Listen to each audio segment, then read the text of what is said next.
Astaghfirullah. Bismillahirrahmanirrahim. Assalamualaikum warahmatullahi wabarakatuh.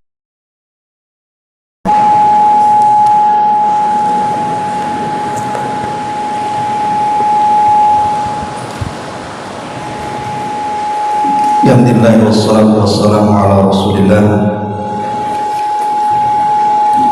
wa ala alihi wa sahbihi wa mawala wa la hawla wa la quwwata illa billahi wa ba'd.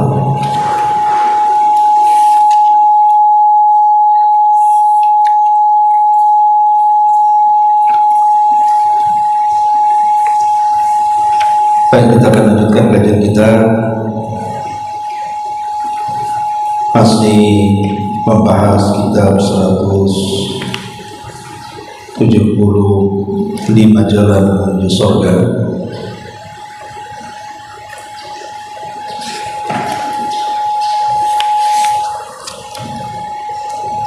Volumenya mungkin agak dikecilkan.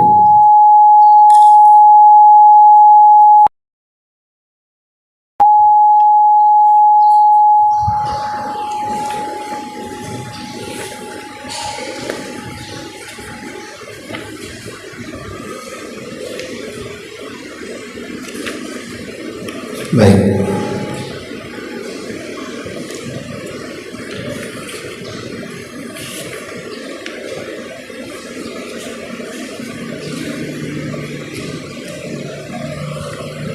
maaf sampai halaman berapa ya?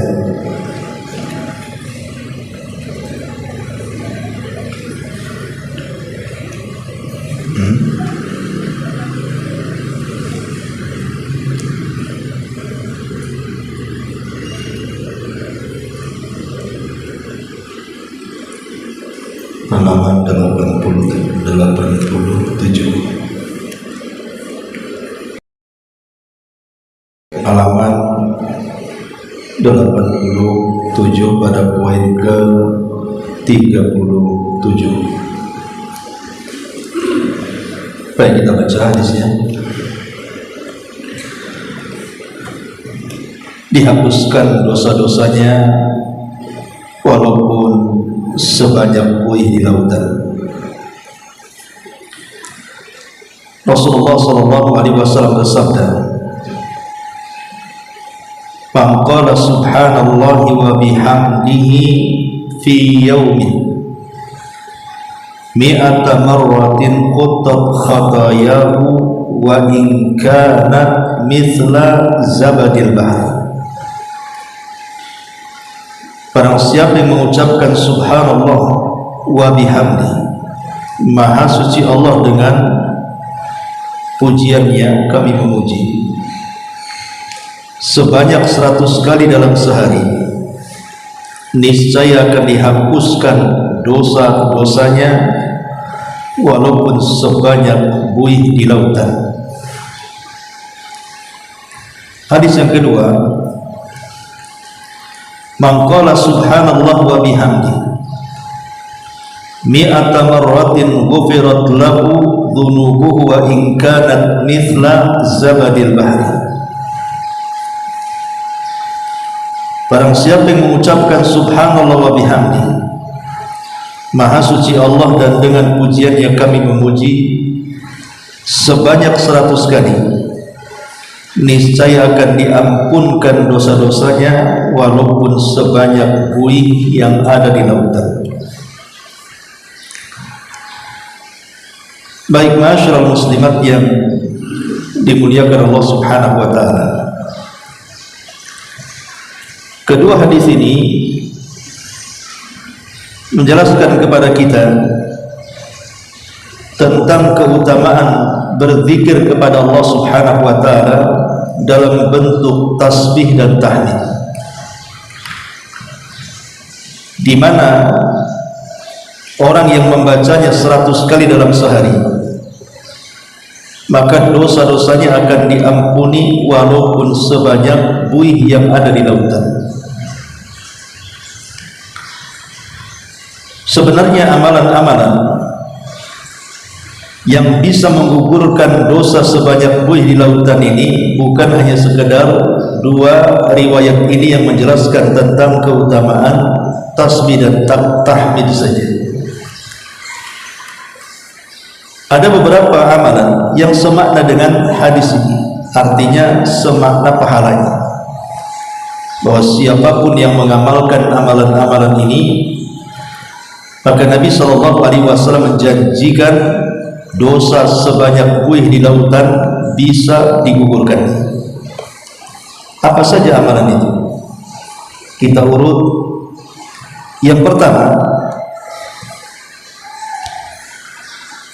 zikir setelah sholat. Disebutkan dalam Sahih Muslim, Nabi SAW mengatakan, man sabbahallaha fi duburi kulli salatin thalathan wa thalathin wa hamidallaha thalathan wa thalathin wa kabbarallaha thalathan wa thalathin fatilka tis'atan wa tis'un fatilka tis'atun wa tis'un wa qala tamamul mi'ati.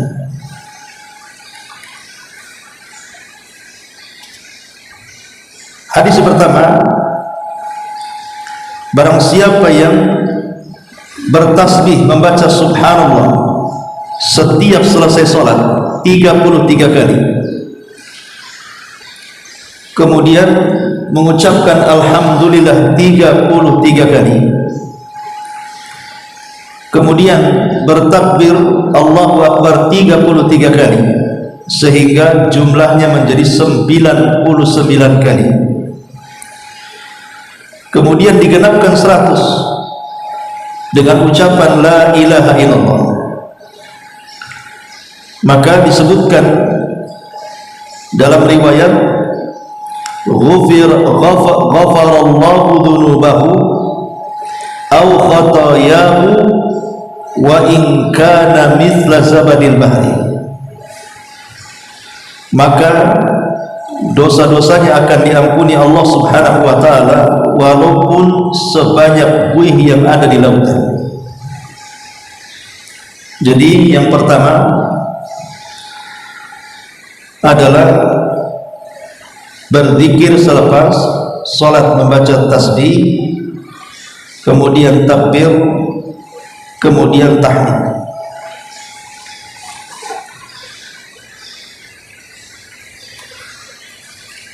Kemudian yang kedua,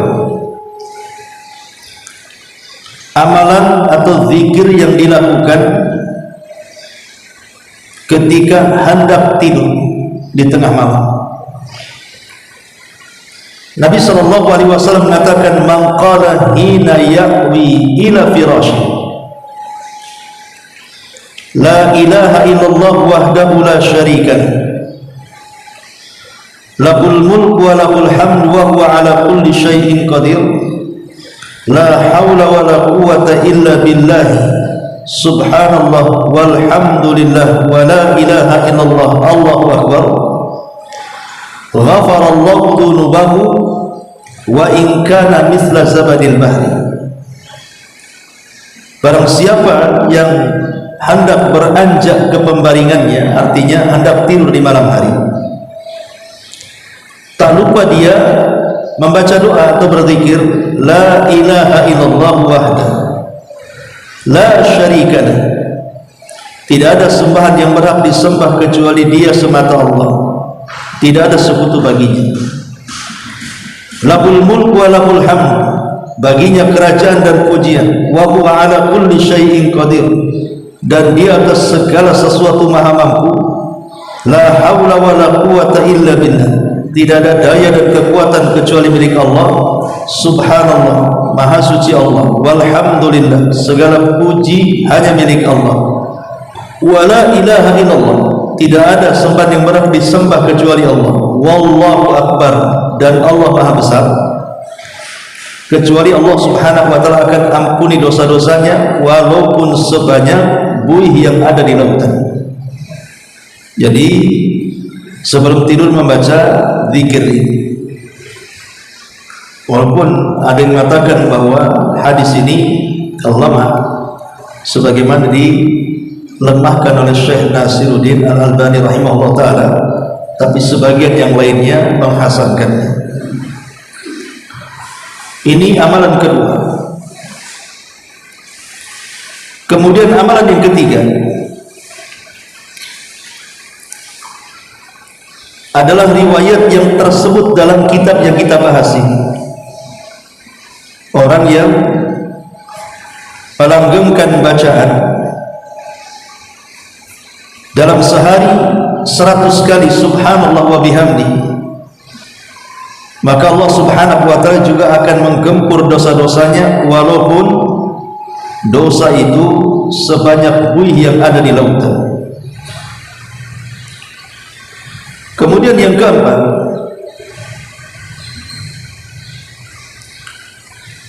hadis Nabi SAW di mana perintah melaksanakan salat 6 rakaat setelah maghrib, maka dosa-dosanya akan diampuni walaupun sebanyak buih yang ada di lautan. Nabi mengatakan, man shalla ba'dal maghrib 6 raka'atin khuttat dunubuhu wa in kanat mithla zabadil bahri.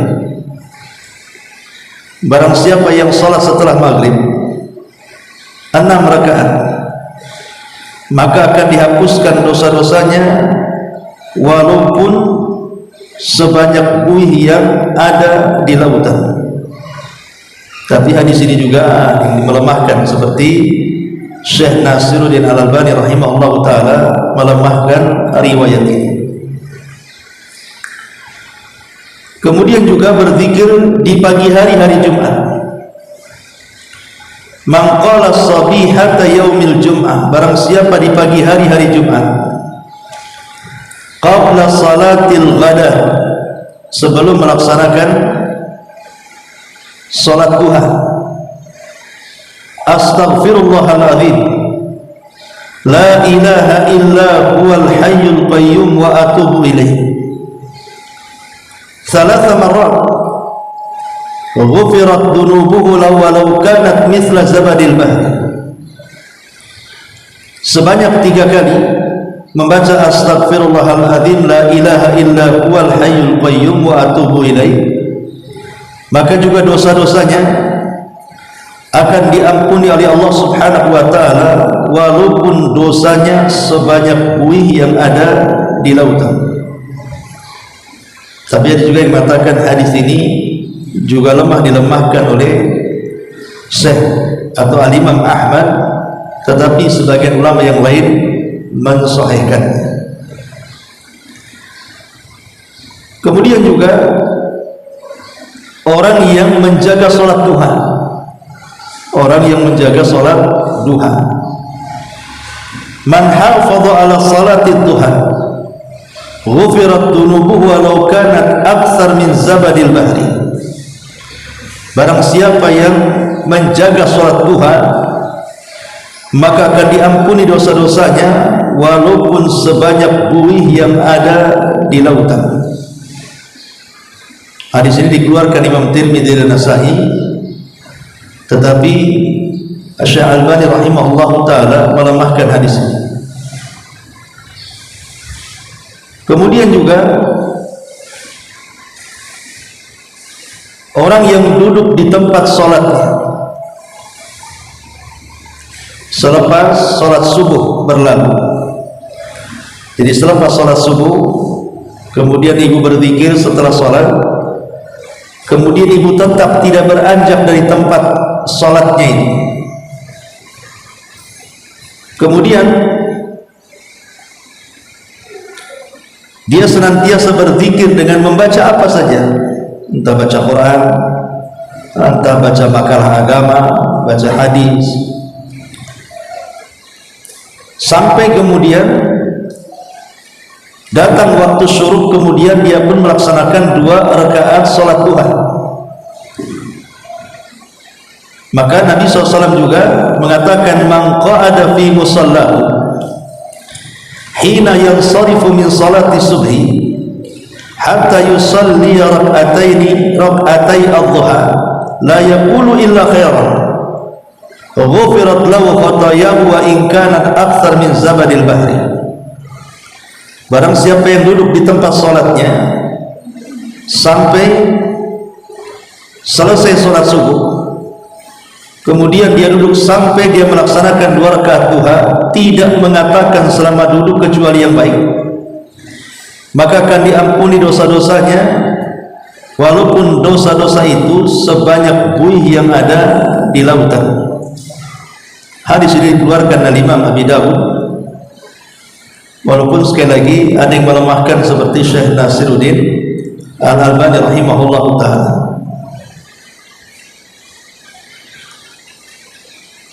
Kemudian juga berikutnya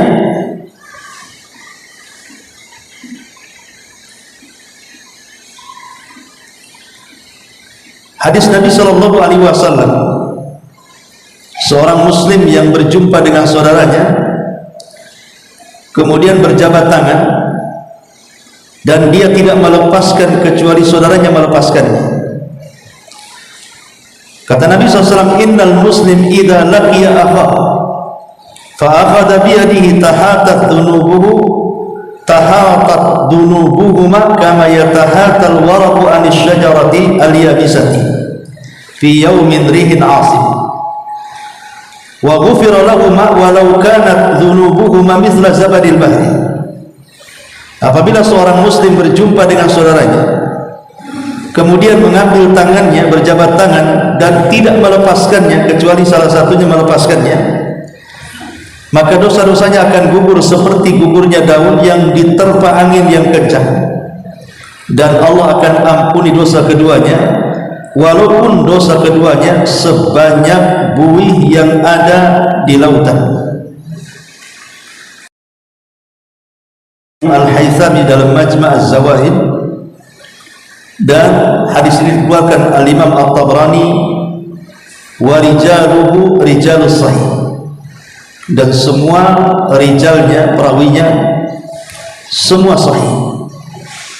Jadi orang yang berjumpa dengan saudaranya kemudian saling berjabat tangan sampai saudaranya melepaskan.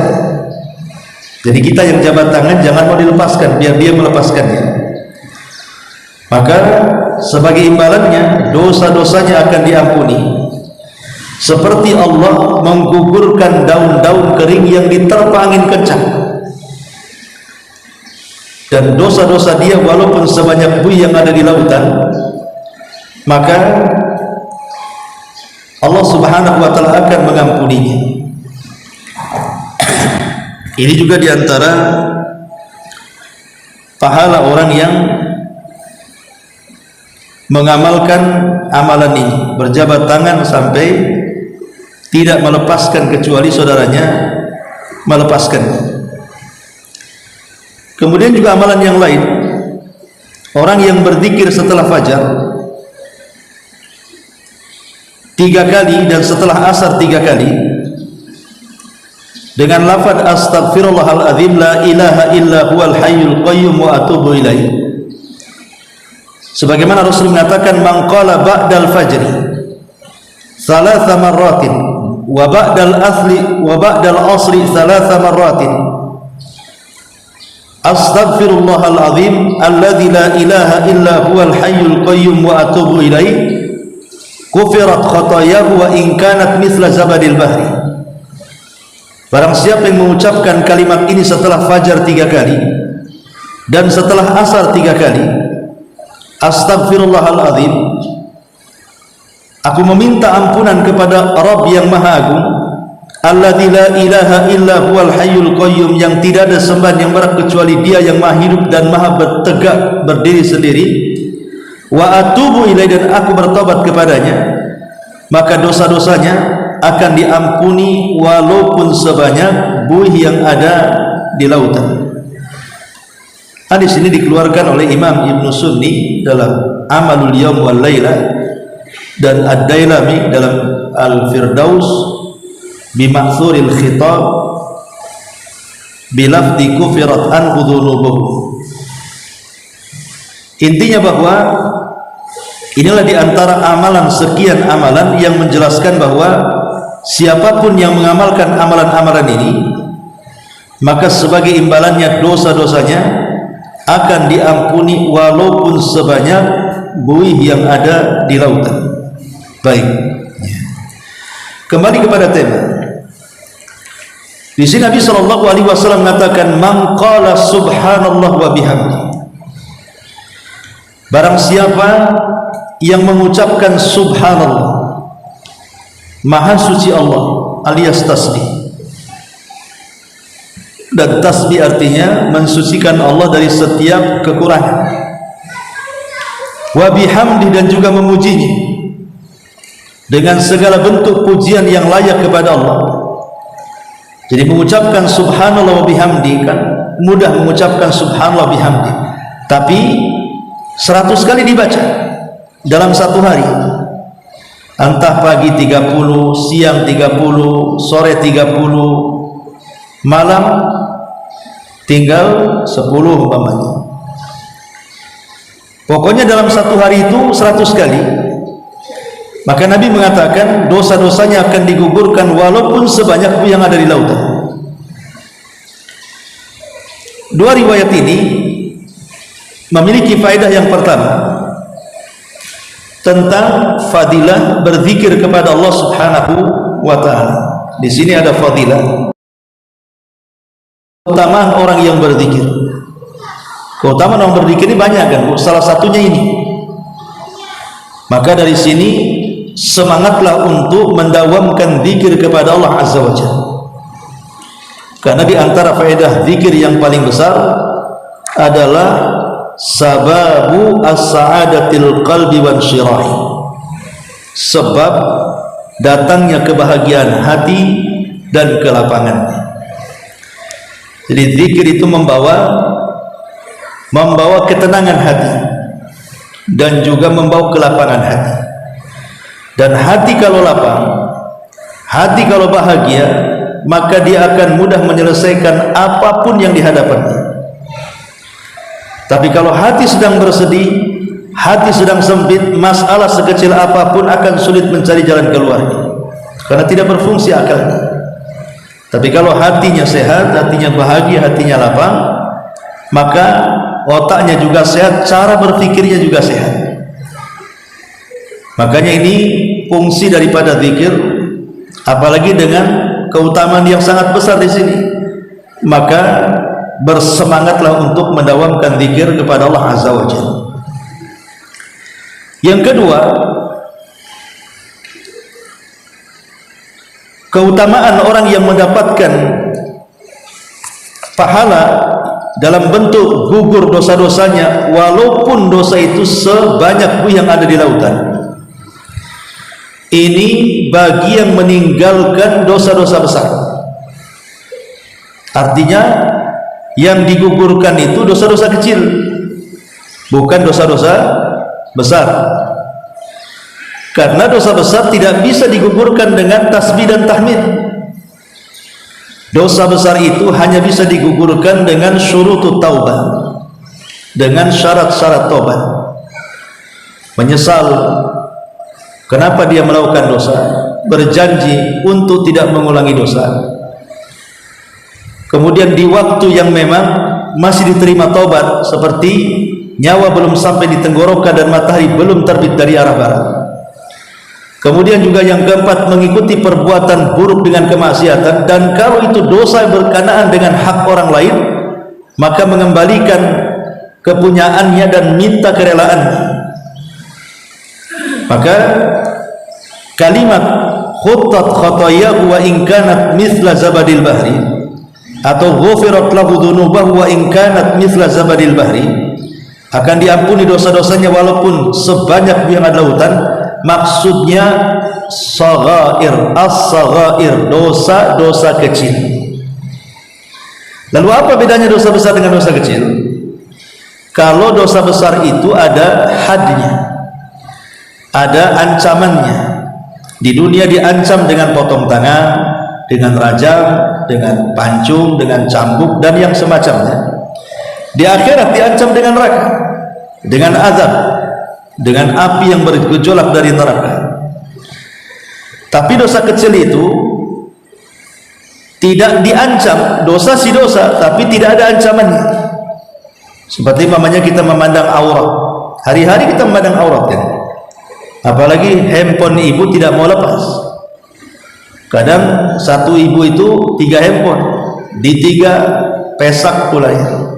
Satu lobet ambil satu lobet ambil satu, yang satunya dicas. Di 24 jam itu, kalau kecuali tidur aja bu ya, terkadang ada orang yang tidak lepas dengan handphone. Kayaknya ada lemnya di handphone itu, dengan nempel terus di tangan. Lah kita tahu bahwa orang nengok handphone itu hari-hari nengok aurat kan, entah aurat sesama perempuan atau aurat laki-laki, entah mungkin nonton berita, atau mungkin sekilas ada iklan, atau mungkin sengaja memang ingin melihat. Pokoknya setiap hari, bahkan setiap detik kita melihat aurat kalau orang yang melihat handphone itu, dan itu bagian daripada dosa kecil. Tapi Nabi SAW mengatakan dosa-dosa kecil ini walaupun sebanyak buih yang ada di lautan, itu bisa digempur dengan cara membaca tasbih dalam sehari 100 kali. Jangan pernah remehkan dosa kecil. Kata Umar bin Khattab radhiyallahu an, la saghirata ma'al istimrar. Tidak ada dosa kecil kalau dilakukan terus-terusan jadi besar nanti. Tapi dengan memperbanyak amalan yang tadi disebut, salah satunya berzikir, membaca subhanallah bihamdihi sebanyak 100 kali dalam sehari semalam, itu bisa menggugurkan dosa itu. Ini faedah yang kedua. Faedah yang ketiga, bahwa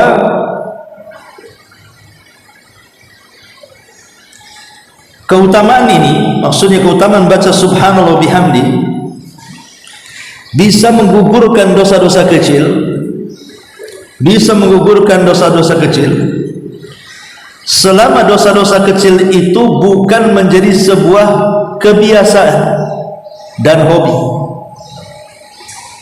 Sudah tahu itu dosa walaupun kecil, tapi terus saja dilakukan, maka keutamaan ini tidak akan dapat bagi orang yang terus-terusan melakukan dosa. Ia satu sisi ibu membaca zikir ini setiap hari, tapi sisi lain juga terus melakukan dosa, nggak berhenti, maka nggak berlaku jadi keutamaan hadis ini. Ma'asyiral muslimat yang dimuliakan Allah Subhanahu wa taala. Tapi tentunya amalan ini subhanallah bihamdi 100 kali dalam sehari tentu tidak lebih utama di dalam menggugurkan dosa melebihi daripada taubat. Artinya tetap taubat itu nomor wahid, nomor utama. Jadi kalau orang bertobat kepada Allah Azza wa Jalla, bukan hanya sekedar dosa kecil yang hilang, dosa besar pun bisa hilang. Jadi bagaimanapun, walaupun ada keistimewaan dalam bacaan subhanallah bihamdi fi yaumin mi'ata marrah ini, khatat khataya wa in kanat mithla zabadil bahri, tapi tentu taubatan nasuha, bertobat kepada Allah dengan taubat yang bisa memberikan nasihat kepada orang yang bertobat, jauh lebih baik dibandingkan menghapus dosa dengan membaca zikir seperti ini. Tetap taubat nomor utama, karena taubat menggugurkan semua dosa masalahnya. Kalau zikir ini kan hanya dosa kecil saja. Makanya di sini penting, tetapi sebagaimana penyempurna taubat, maka kita bisa manfaatkan dengan membaca tasbih dan tahmid. Karena keutamaan tasbih dan tahmid ini bukan hanya itu saja. Sebagaimana bab-bab sebelumnya sudah dijelaskan, satu kali dibaca saja subhanallah bihamdi itu sudah bisa menanam satu pokok kurma di surga, kan begitu. Apalagi berkali-kali, apalagi sampai 100 kali. Selain daripada 100 dapat pokok kurma di surga, dosa-dosa kita di dunia dari dosa-dosa kecil, walaupun jumlahnya sebanyak buih yang ada lautan, saking banyaknya bisa digugurkan dengan zikir ini subhanallah wa bihamdi. Dan juga di antara faedahnya di sini bahwa ini semua adalah karunia Allah Subhanahu wa taala. Ini adalah karunia dan rahmat serta kasih sayang. di mana banyak amalan-amalan yang ringan tetapi memiliki fadilah besar. Membaca subhanallah bihamdi kan ringan, ibu bisa baca sampai 100 kali kalau tidak berhenti ya. Tapi lihat bagaimana rahmat Allah kepada kita. Allah hadiahkan dengan menghapuskan dosa sebanyak buyang ada lautan. Tapi walaupun di sini yang dimaksud adalah saghairudz dzunub, dosa-dosa kecil. Tapi ini rahmat dan karunia dari Allah yang tidak diberikan kepada umat-umat sebelum Islam. Islam ini banyak amalan-amalan ringan tetapi memiliki pahala besar. Salah satunya di sini ini amalan ringan, tapi pahalanya lihat. Dosa sebanyak buyang ada di lautan bisa digugur-gugurnya. Kemudian juga di antara faedah hadis ini bahwa Allah Subhanahu wa taala Ghafur. Allah itu zat yang maha pengampun. Sebesar apapun dosa, kalau kita datang menghadap Allah dan minta ampunannya, hatta syirik sekalipun, Allah masih berikan kesempatan untuk menerima taubatnya selama dia masih hidup. Apalagi dosa-dosa kecil. Karena dosa-dosa kecil itu tidak perlu kemudian dihapus dengan cara taubatan nasuha. Cukup dengan amalan-amalan yang diajarkan Nabi SAW dengan sendirinya. Perbuatan-perbuatan baik itu bisa menghapuskan dosa-dosa kecil yang dilakukannya. Maka di sini juga menunjukkan Allah itu Ghafur. Allah itu zat yang maha pengampun, mengampuni dosa yang kecil dan juga mengampuni dosa yang besar, mengampuni dosa yang sedikit ataupun mengampuni dosa yang banyak selama dia beramal saleh dan bertobat sebelum kematiannya. Sebab kalau sudah menjemput kematiannya maka tidak ada guna lagi, karena kesempatan tobat sudah tidak ada. Kesempatan tobat itu hanya ada di dunia dan tidak di akhirat. Kata Ali radhiyallahu an, al-yaum yaumun amalin wa ghadan yaum hisabin. Sekarang hari kita beramal, besok hari kita dihisab. Ma'asyiral muslimat yang dimuliakan Allah Subhanahu wa taala. Di sini ada kalimat ghufirat lahu dzunubu, akan diampuni baginya dosa-dosanya. Bukan satu dosa, tapi banyak dosa. Karena manusia itu kan berbuat dosa bukan dari satu dosa saja. Bukan hanya memandang aurat saja dosa kecil itu. Mungkin ibu mengucapkan kalimat-kalimat yang tak sadar masuk pada dosa kecil, seperti mengatakan, kalau saya nggak jalan ke sana, tentu saya tidak akan terjadi seperti ini.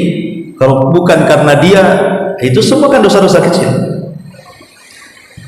Nah, dosa-dosa seperti ini yang berbagai macam dibentuk atau diakibatkan oleh perbuatan dosa yang banyak, maka Rasul mengatakan ghufirat lahu dzunubu, walaupun dosa-dosanya macam-macam dan banyak, tetap Allah Subhanahu wa taala akan mengampuni dosa-dosanya walaupun sebanyak buih yang ada di lautan. Inilah di antara faedah daripada hadis ataupun amalan yang ke-37. Baik, kita akan masuk sedikit pada halaman ke-88, poin ke-38. Perhatikan di sini. Nabi SAW bersabda, "Laqitu Ibrahim lailata usriya bi. Faqala ya Muhammad, aqri ummataka minni salam. Wa akhbirhum annal jannata tayyibatu turban, udbatul ma' wa annaha qi'an, wa anna dirasaha subhanallah walhamdulillah wa la ilaha illallah Allahu akbar." Kata Nabi SAW, aku telah berjumpa dengan Nabi Ibrahim pada malam diisrakan. Nabi Ibrahim berkata, wahai Muhammad, sampaikanlah salam dariku untuk umatmu, dan habarkanlah kepada mereka umatmu bahwa sesungguhnya sorga sangat subur tanahnya, tawar airnya. Sesungguhnya dia adalah kian, hamparan tanah dan tanamannya. Jadi hamparan tanah dan tanaman yang akan ditanam di hamparan tanah itu adalah subhanallah walhamdulillah wa la ilaha illallah Allahu akbar. Inilah tanamannya. Jadi kalau ibu membaca zikir ini, macam-macam tanaman akan ditanam di situ. Kan senang bu kalau ibu punya kebun, Kemudian di situ macam-macam buah-buahan di kebun ini, bukan senang, Bu. Ada rambutannya, ada mangganya, ada duriannya, ada dukuhnya, ada kelengkengnya, ada macam-macamnya lah. Sehingga musim ini ibu bisa nyicipi, musim itu ibu bisa nyicipi. Lah kalau kita ingin menanam dengan tanaman yang bermacam-macam di kebun sorga yang Allah sediakan kepada kita, maka tanamlah dengan subhanallah walhamdulillah wala ilaha illallah Allahu akbar. Dan Nabi juga mengatakan di sini, man qala subhanallah, Nabi SAW mengatakan, man qala subhanallah walhamdulillah wala ilaha illallah wallahu akbar, gharasallahu lahu bi kulli wahidatin minhunna syajaratan fil jannah. Barang siapa yang mengucapkan subhanallah, maha suci Allah, alhamdulillah segala puji hanya milik Allah, la ilaha illallah tidak ada ilah yang berhak disembah kecuali Allah, dan Allahu akbar Allah maha besar, niscaya dengan masing-masing satu ucapan tersebut Allah akan menanamkan baginya sebuah pokok di surga. Jadi masing-masing lafaz akan menjadikan Allah tanamkan pokok di surga. Hadis ini Nabi mengatakan, laqitu Ibrahim, aku berjumpa dengan Ibrahim, lailata usriya bi, di malam ketika aku diisrakan. Adalah peristiwa yang terjadi 1 tahun sebelum hijrah. Sebab terjadinya adalah karena Nabi SAW ketika itu mengalami sesak dada yang paling sempit. Setelah meninggal Abu Thalib, disusul meninggal dengan Khadijah, disusul dengan bagaimana diusir dari Mekah, kemudian berdakwah di Taif juga dilempari, sesak dada Nabi. Akhirnya Allah Subhanahu wa taala ingin menghibur Nabi supaya kokoh lagi keinginan dakwahnya, diangkatlah ke Sidratil Muntaha lewat peristiwa Isra, perjalanan di waktu malam, dan juga Mi'raj dari Baitul Maqdis, terbang menuju Sidratil Muntaha. Lah saat kemudian di beberapa langit dunia itu Rasul banyak berjumpa dengan para nabi. Di langit pertama contohnya dengan Adam ketemu, langit kedua dengan Isa dan Yahya, langit ketiga dengan Idris, langit keempat Harun, langit kelima Musa, dan begitu seterusnya lah. Di setiap langit dia menjumpai para nabi, sampai di lapisan langit ketujuh berjumpa dengan Nabi Ibrahim. Dan satu-satunya yang mirip dengan Nabi perawakan dan permukaannya adalah Nabi Ibrahim. Persis sekali mukanya Ibrahim seperti muka Nabi SAW. Lah ketika itu Ibrahim mengatakan, wahai Muhammad, sampaikan salam kepada aku. Inilah yang menjadi alasan kenapa setiap kita dalam tasyahud, dalam salat baik tasyahud awal ataupun akhir, membaca salawat Ibrahimiyah. Bagi yang mengatakan ucapan tasyahud awal dengan akhir sama, seperti Syekh Albani menyamakan bacaan tasyahud awal dengan akhir, ya. Tetapi bagi yang tidak menyamakan, seperti pendapat jumhur mengatakan bahwa tasyahud yang pertama sampai syahadat saja, tasyahud yang kedua baru ditambah dengan salawat Ibrahimiyah, Allahumma salli ala Muhammad wa ala ali Muhammad kama shallaita ala Ibrahim wa ala ali Ibrahim innaka Hamidum Majid, Allahumma barik ala Muhammad wa ala ali Muhammad kama barakta ala Ibrahim wa ala ali Ibrahim innaka Hamidum Majid. Diulang dalam salat Ibrahimiyah ini. Kenapa kita disyariatkan bersalawat kepada Rasul dan juga kepada Ibrahim? Karena Nabi Ibrahim pernah menitipkan salam kepada kita, dan sebagai jawaban salam Nabi Ibrahim kepada Rasul yang dititipkan kepada umatnya adalah dengan kita memperbanyak membaca salawat Ibrahimiyah. Bahkan lafaz terbaik dalam salawat adalah salawat Ibrahimiyah. Jadi salat Ibrahimiyah itu untuk menjawab titipan salam dari Ibrahim kepada Nabi SAW. Ada yang berpendapat seperti itu. Maka di sini Ibrahim mengatakan, ya Muhammad aqri ummataka minni salam, wahai Muhammad bacakan kepada umatmu dariku salam, ya. Kemudian kata Rasul, wa akhbirhum annal jannata thayyibatu turban, ketahuilah bahwa surga itu thayyibatu turban, tanahnya sangat indah, sangat subur. Azbatul ma, di mana airnya sangat-sangat tawar, langsung diminum enak. Wa annaha qi'an, tapi surga juga ada sebuah perkebunan, ada sebuah perkebunan yang kosong, dan kita bisa tanam di kebun itu. dengan berbagai macam tanaman dan buah-buahan. Lalu dengan apa caranya? Apakah bawa bibit dari dunia ke sorga? Nggak mungkin. Bawa bibit dari dunia ke sorga mustahil. Tanaman di sana lebih hebat dibandingkan tanaman di sini. Ngapain bawa bibit kan gitu? Di sana itu main kun payah pun nggak perlu ditanam, disiram, ditungguin, dah langsung jadi. Tapi syaratnya kalau ingin menanam di tanah yang indah itu adalah bacalah subhanallah walhamdulillah wala ilaha illallah Allahu akbar. Maka bacaan inilah bacaan yang bisa menanam pokok-pokok indah di sorga. Maka kalau ibu ingin mendapatkan kebun terbaik, kebun terindah dengan berbagai macam buah-buahan dan juga pohon-pohonan yang lainnya, maka perbanyak zikir subhanallah walhamdulillah wala ilaha illallah Allahu akbar. Inilah diantara faedah daripada poin ke-38. Baik, saya kira sampai di sini saja. Silakan kalau ingin bertanya.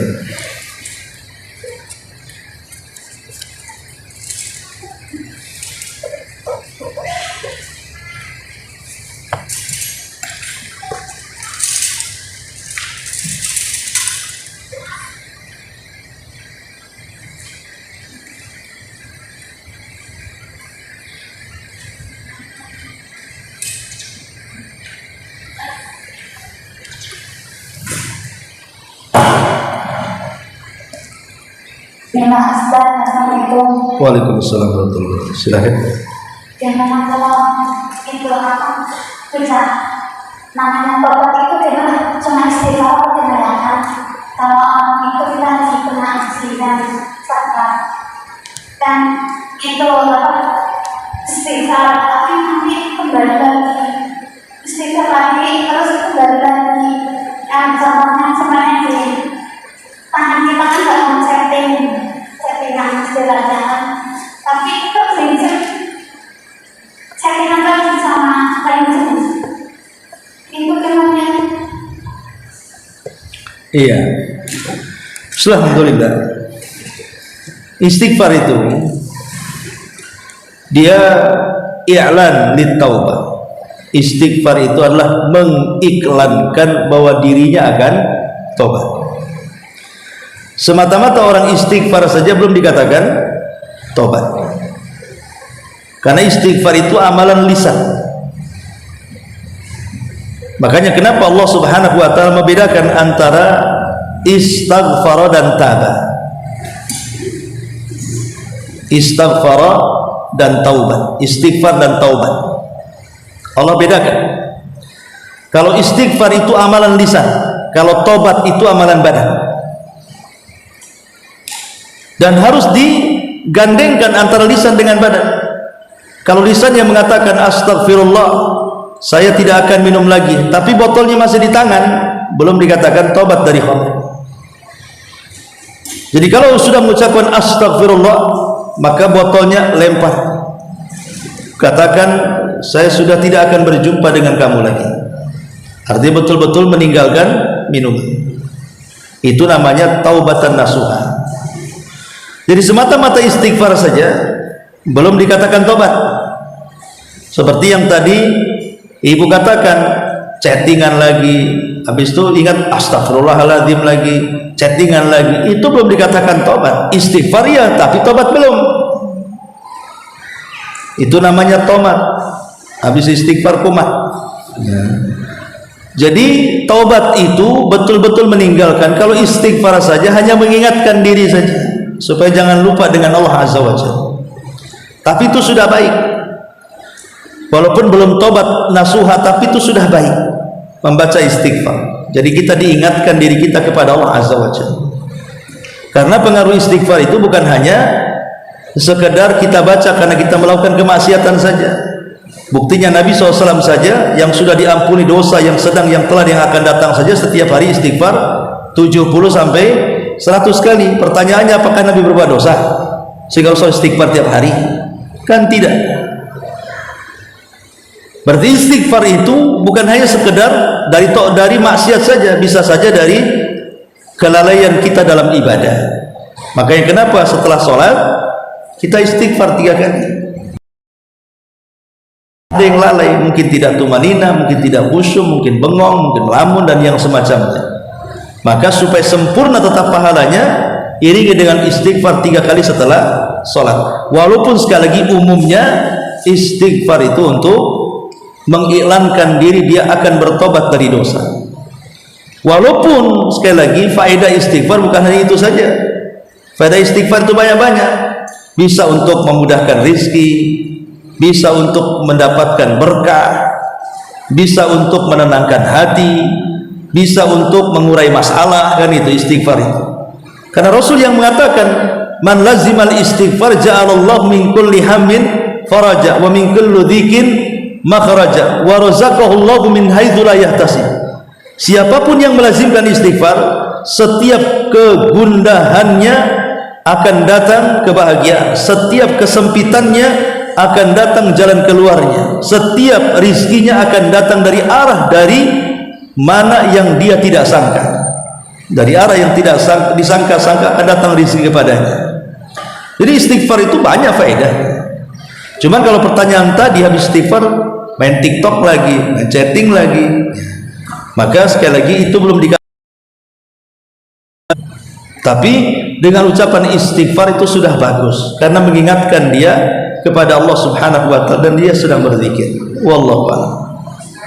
Ya. Pertanyaan, keutamaan membaca istighfar dan lepas subhanallah wa bihamdi itu dalam pengampunan dosa mana yang lebih besar keutamaannya? Ya sebenarnya kan istighfar itu kan betul-betul minta ampun. Ya tentu istighfar tadi saya katakan bertobat lebih baik dibandingkan berzikir, karena itu kan kalau berzikir ini kan kemana-mana. Di antara keutamanya ini, kalau istighfar ataupun bertobat itu kan memang fokus ke situ.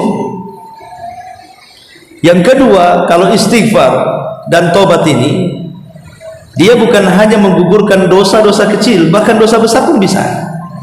Tapi kalau zikir kan enggak, dia dosa-dosa kecil saja yang digugurkan. Maksudnya istighfar untuk tobat kan itu ya.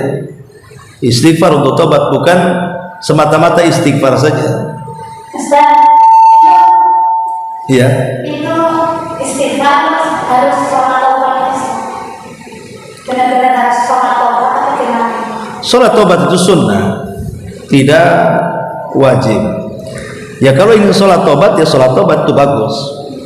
Tapi kalaupun tidak sholat, yang penting kan tobat ini kan rangkaiannya dia dengan hati, badan dan juga lisan. Hati berjanji tidak akan mengulang, hati menyesal kenapa harus melakukan perbuatan maksiat. Kemudian badan bergerak meninggalkan maksiat, lisan beristighfar. Itulah tobat namanya. Tobatan nasuha itu seperti itu, bergerak semuanya. Hatinya bergerak, lisannya bergerak, dan badannya menjauh dari maksiat. Jadi itu namanya taubah an-nasuha. Adapun sholat tobat itu yaitu pelengkap saja, karena kan tidak wajib hukum. Bisa sholat, bisa tidak. Kalau sholat ya lebih baik lagi, karena itu kan sunnah. Wallahu a'lam.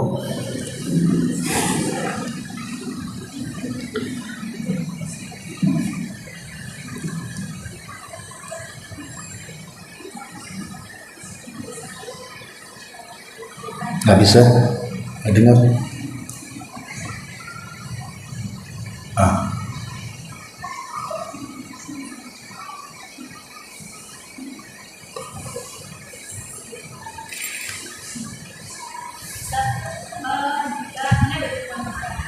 Jika seseorang masih melakukan dosa besar yang tidak ada ancamannya, terus dia masih tetap melaksanakan kewajiban-kewajibannya sebagai muslim seperti sholat, puasa dan lainnya.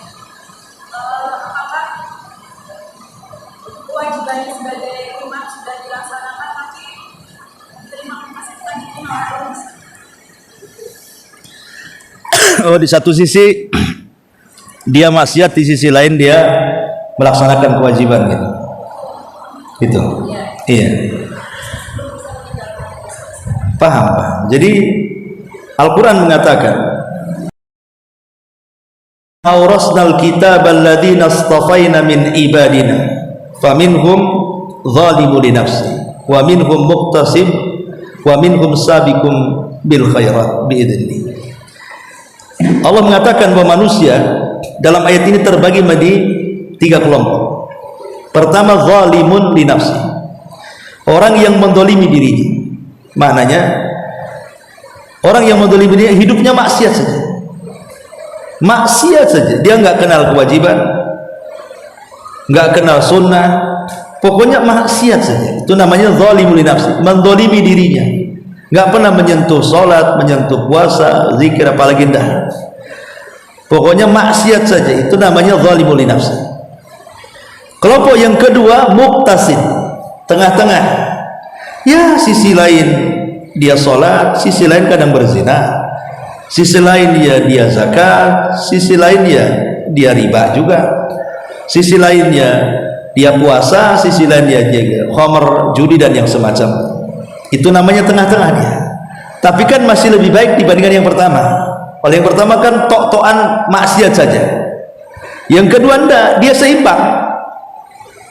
Sholat waktunya sholat, waktunya maksiat juga gitu ya. Maka yang seperti ini maka akan ditimbang berat dosa dan pahalanya. Dia sholat, satu sisi dia berzina, ya tinggal timbang dosa zinanya seberapa, pahala sholatnya berapa, nanti ditimbang. Kalau lebih berat sholatnya, di zinahnya naudzubillah. Tetapi bagaimanapun maksiat sekecil apapun pasti punya pengaruh kepada ibadah, punya pengaruh. Kenapa para ulama mengatakan kenapa orang itu ketika sholat tidak khusyuk itu gara-gara maksiat yang dilakukannya? Karena orang kalau tidak maksiat pasti khusyuk. Jadi pengaruh maksiat itu sampai ke ibadah gitu maksudnya. Kemudian yang ketiga ada namanya sabiqum bil khairat. Itu betul-betul meninggalkan maksiat, hanya melaksanakan yang wajib dan yang sunnah saja. Dan ini tentunya para nabi, para sahabat. Mungkin orang seperti kita ini kelompok yang kedua lah, kelompok muqtasid, ya hadir juga di majelis taklim, tapi kalau majelis ghibah pun ya ikut hadir. Itu namanya imbang kan, balance ya. Kayak kita ini seperti itu, tapi tinggal ditimbang saja maksiat dan dosanya. Tapi sekali lagi jangan menghalangi, karena sebuah kemaksiatan kemudian kita tidak mau melakukan ketaatan.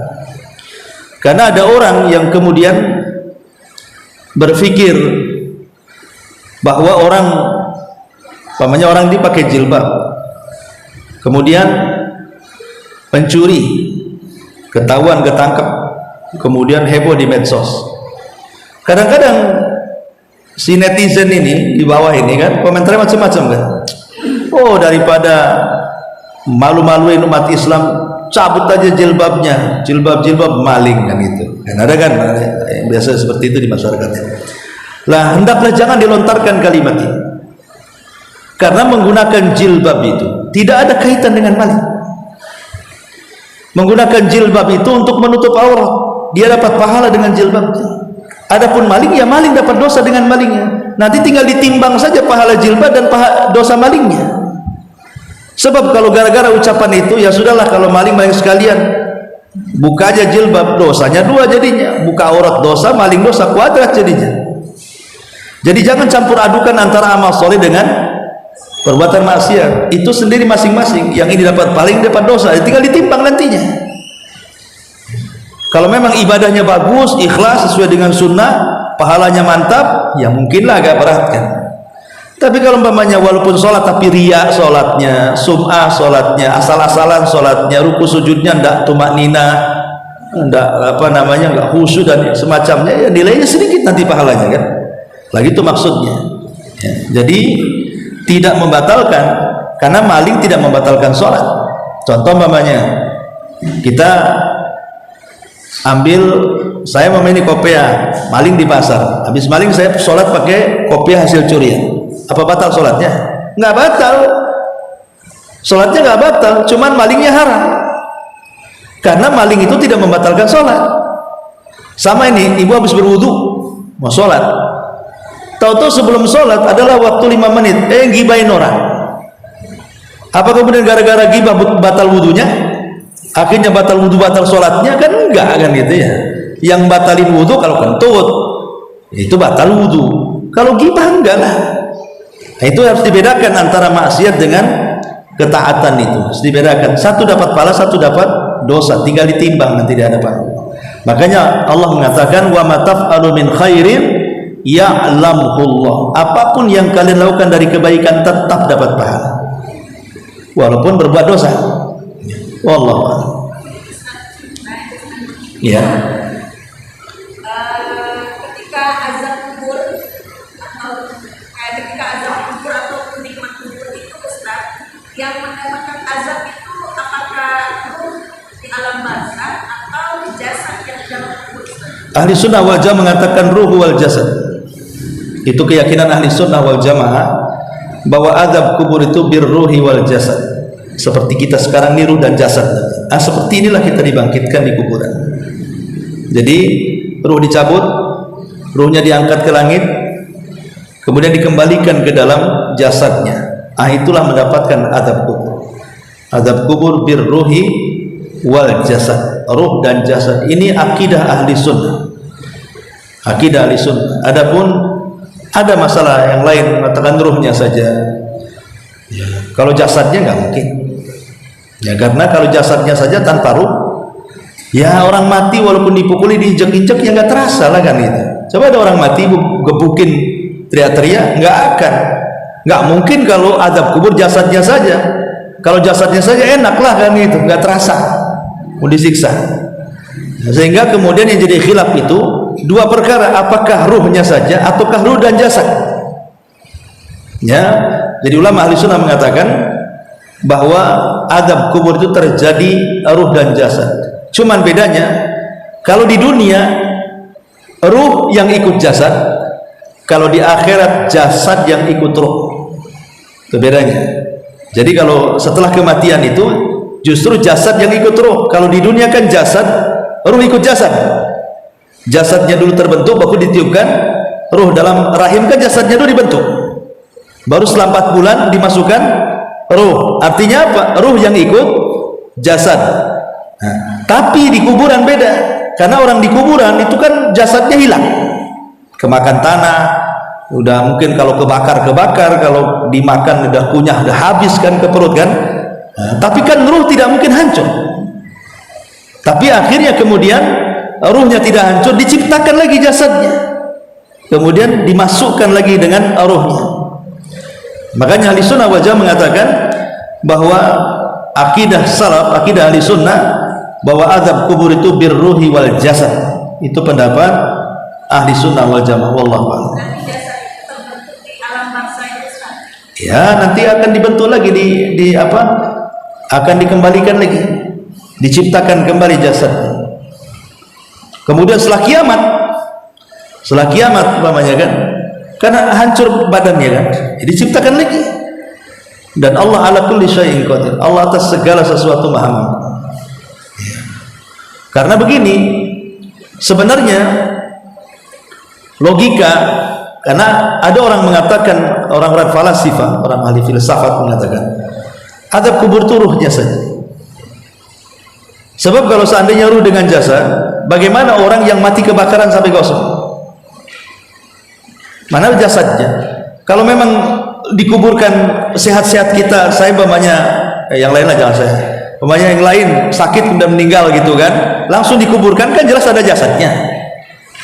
Tapi ada mungkin yang lain itu rumahnya kebakaran, habis tinggal tulang belulangnya, atau mungkin kecemplung air kemudian dimakan ular piton sampai nggak ketahuan jasadnya, sampai remek semuanya. Orang falasifah kemudian mereka secara akal mengatakan seperti itu. Nah ini gimana yang hancur? Maka kita katakan akidah ahlussunnah wal jamaah mengatakan birruhi wal jasad, dan Allah akan mengembalikan jasadnya, dan bagi Allah mudah mengembalikan jasad. Tidak ada yang mustahil bagi Allah subhanahu wa ta'ala. Wallahu a'lam. Baik, subhanallahi wa bihamdika, asyhadu an la ilaha illa anta, astaghfiruka wa atubu ilaik. Allahu ta'ala. Assalamualaikum warahmatullahi wabarakatuh.